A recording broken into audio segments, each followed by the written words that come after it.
What's going on, folks? This is Coma 1980, and this video was supposed to come out during the same time as the Scar Wax tutorial. Well, what ended up happening was I had it on the wayside and it just stayed in the archives, and I'm uploading it now.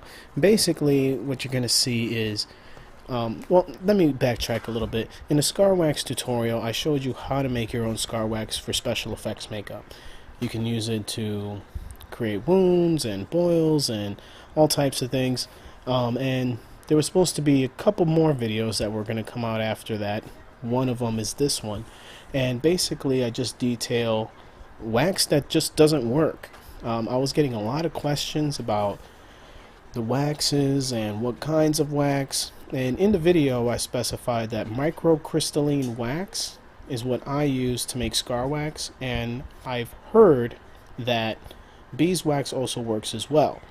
Now, I didn't know that for sure, but it's what I found in other recipes, it's what other people have told me, so I always figured beeswax would work. What I didn't anticipate was how many different kinds of beeswax and other things that people would be asking, because of, you know, people were asking me about candle wax, people were asking me about just about everything. And so this video was pretty much an answer to a lot of those questions of what else works besides microcrystalline wax.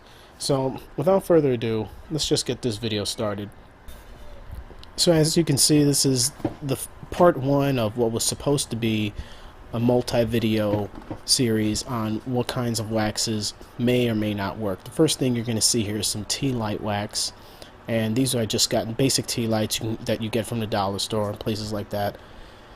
This was just a basic candle wax. It's colored, and I just found this lying around at home. It was a little bit different consistency than the tea lights, so I figured it'd be good to use. This right here is paraffin wax. Now, I use this specifically because in some of the old batches of Scar Wax that I would buy, I would find paraffin wax in the ingredients. Of course, some petroleum jelly. This is one of the key ingredients in making Scar Wax. Let's see what else comes up. And your face powder. This is supposed to be translucent face powder. I actually prefer to use colorless, which makes it look almost like flour, but that's fine too. And here's some foundation to help darken it up. I'm basically using all the same ingredients as I would when I would make my microcrystalline batches, just using different kinds of waxes. So here I am just opening up some of these tea lights up. The good thing about these cheap tea lights is that they're just really easy to break down. So I used about, let me see, 2, 4, 6, 8, about 8 or 9. I think I even used a few more. The amount of wax isn't important as long as you use the same amount of petroleum jelly. Now, someone asked me about this in one of the comments, is it by weight? Is it by volume? Excuse me. I always pretty much go by volume. I don't scale this stuff out, and I never had a problem with it when I used microcrystalline wax. If it ever came out too sticky, I would add more wax. If it would come out too hard, I would add a little bit of petroleum jelly. Really, what I found that using microcrystalline wax, what makes the bigger difference is the brand of petroleum jelly. I found that not all of them are made equal, and that's understandable with different brands.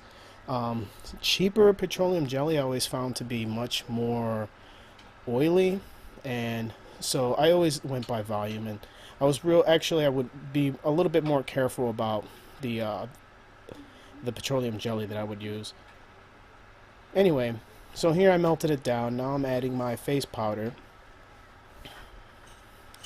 and just gonna blend that in. Would have been much easier and better blend if I would have used a whisk or something, but you can pretty much use whatever you want. Again, this is just a test. I'm really just trying to find out if these tea lights would make for a good Scar Wax, even a passable Scar Wax.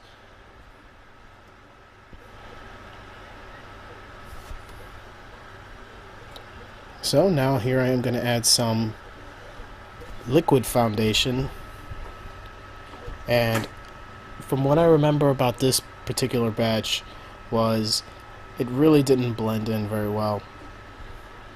It just kind of all sank to the bottom. I wasn't sure if it was because, and you'll see coming up what I mean, but I wasn't really sure if it was because I didn't stir it in well enough, or maybe it was because of the materials. Not really sure, but again, the most important ingredients were the petroleum jelly, and the wax, as well as the face powder. So here it is all dried up. As you can see in the background, those are the two vials. I have already finished these batches, and I'm just kind of showing. So this is what tea light wax and petroleum jelly comes out like.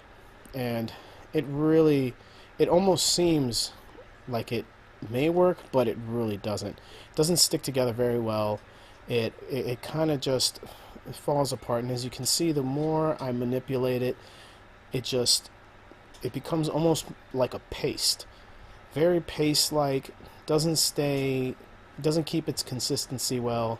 It sticks way too much. And again, I could have maybe tried to add more wax, but just from what I saw, the way it looks even at that stage, it just does not work. So tea lights is a no-go. Now here I am using that colored candle that I had.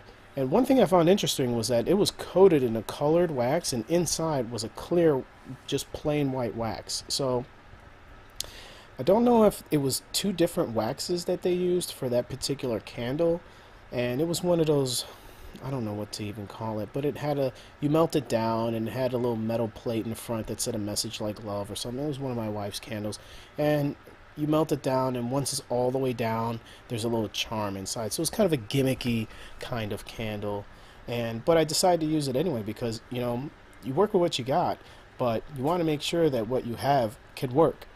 So here it is all melted down, and actually, I'm sorry, here it is all set. And I wish I would have shown the bottom, because then I could have showed you guys how some of that face powder and stuff settled. But as you can see, the consistency, I want to say, was a little bit better than the tea light, but it was the same kind of problem. It wasn't as pasty, but it just could not stay together at all. As you can see, it sticks to my fingers. It actually had a crumbly kind of texture to it, and it was just a no-go. So I guess, to say the least, regular candles lying around the house isn't going to work. Now here, this one I was kind of excited about because I knew it was an ingredient in some of the old scar waxes that I would purchase. This here is paraffin wax, and I melted it down. Again, added my face powder, and I'll be adding my foundation in a little bit. And I really had high hopes for this, mainly because I found it as an ingredient, like I said, in other scar waxes. Now, the thing is I don't know how they used paraffin wax in these commercial batches. It may have been used in very small amounts. Perhaps it was used to cut the microcrystalline wax so they can save on microcrystalline, although that really doesn't make sense because I find microcrystalline wax was cheaper, which I'll actually, you know what, I'll have to double check that because I can't remember how much I paid for the paraffin. But if I'm not mistaken, I think the paraffin overall was more expensive than the microcrystalline wax. So I've had a hard time figuring out why they use paraffin wax, and I'll show you in a second once this is done. As you can see, I'm having trouble with my foundation. I mean, this was near the end of the bottle, so I had to slap it in there as well as I could.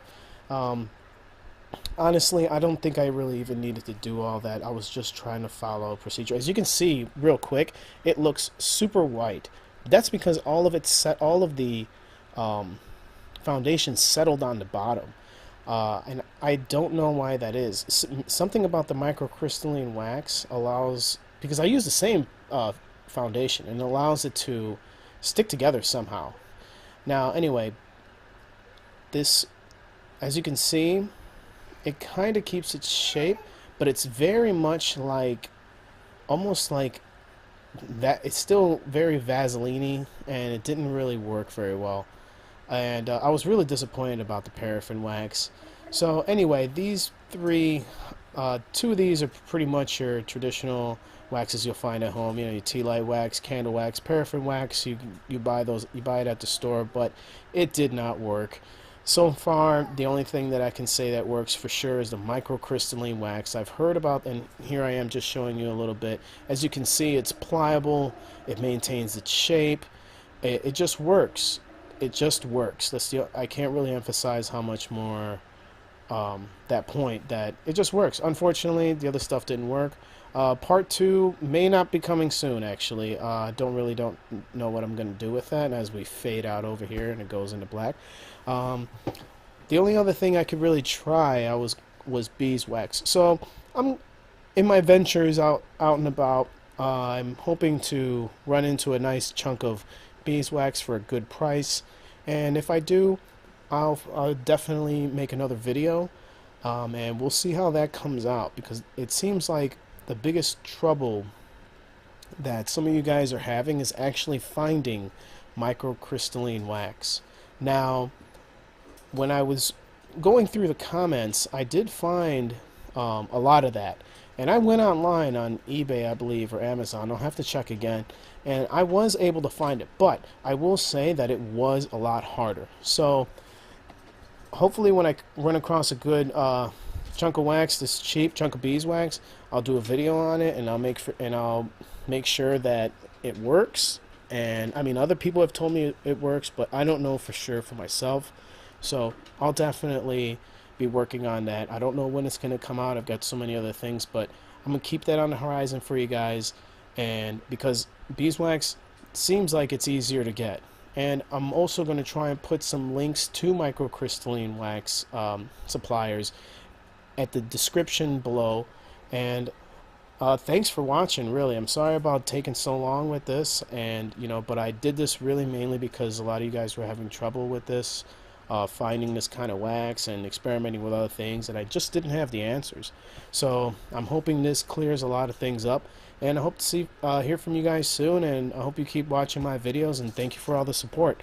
And yeah, I'll be looking out for some beeswax, and hopefully I'll be making that video a lot sooner than I made this one. And again, thank you for watching. You guys have a good day.